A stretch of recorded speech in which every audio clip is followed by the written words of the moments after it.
Hello, আমি Aranya. Welcome to ১ মিনিটের মহাকাব্যের গল্প। বাল্মীকি তো নারদের থেকে রামের জীবন বৃত্তান্ত সম্পর্কে জানলেন। এবার বাল্মীকির মাথায় রামায়ণ রচনার কথা এলো কিভাবে?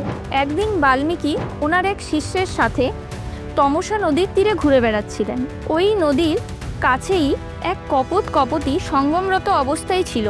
এই সময় এক নিষাদ এসে সঙ্গমরত কপোতকে তীরবিদ্ধ করে। এই দৃশ্য দেখে বাল্মীকি খুব রেগে যান এবং রেগে গিয়ে বাল্মীকি অভিশাপ দিয়ে বলেন যে নিষাদ কখনোই সমাজে প্রতিষ্ঠা লাভ করতে পারবে না।